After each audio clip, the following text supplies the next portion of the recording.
Der BMW X3 der Modellgeneration G45 ist seit Dezember 2024 in Australien und Neuseeland erhältlich und wurde von NCAP mit der Höchstwertung von 5 Sternen ausgezeichnet. Die Sicherheitsbewertung gilt für alle Varianten, darunter den X3 20 xDrive M Sport, den 30e xDrive M Sport, den 40D xDrive M Sport sowie den M50 xDrive. Angeboten werden Benzin-, Diesel- und Plug-in-Hybridantriebe mit Allradantrieb. Die Produktion begann im August 2024, die aktuelle Sicherheitsbewertung ist bis Dezember 2031 gültig. Im Bereich Insassenschutz für Erwachsene erreicht das SUV 88%. Zur serienmäßigen Sicherheitsausstattung gehören Front-, Seiten-, Kopf- und ein Center-Airbag.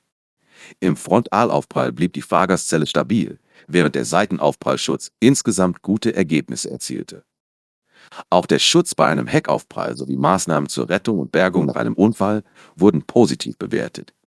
Dazu zählen unter anderem ein Rettungsdatenblatt, ein Mehrfach-Kollisionsbremssystem sowie die Funktionsfähigkeit von Türen und Fenstern nach einem Wassereintritt.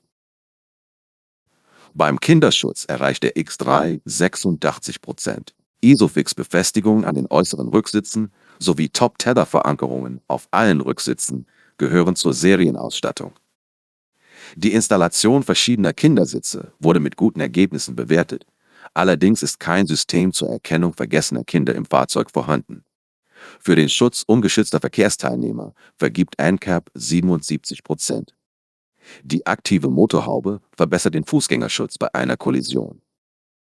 Das serienmäßige Notbremssystem erkennt Fußgänger, Radfahrer und Motorradfahrer und zeigte in den Tests überwiegend gute Leistungen.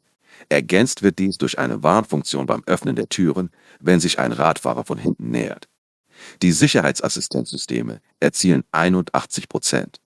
Serienmäßig an Bord sind ein autonomes Notbremssystem mit Fahrzeug-, Kreuzungs-, Gegenverkehrs- und Abbiegeerkennung, Spurhalteassistent, Spurverlassenswarnung, Notfallspurhaltefunktion, Totwinkelüberwachung, Verkehrszeichenerkennung, intelligenter Geschwindigkeitsassistent, intelligenter adaptiver Tempomat, intelligenter Geschwindigkeitsbegrenzer, Fahrerüberwachung sowie Gurtwarner für alle Sitzplätze.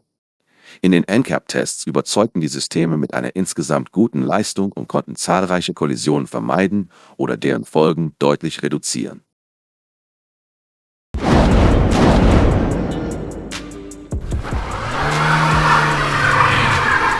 Für mehr Videos einfach abonnieren.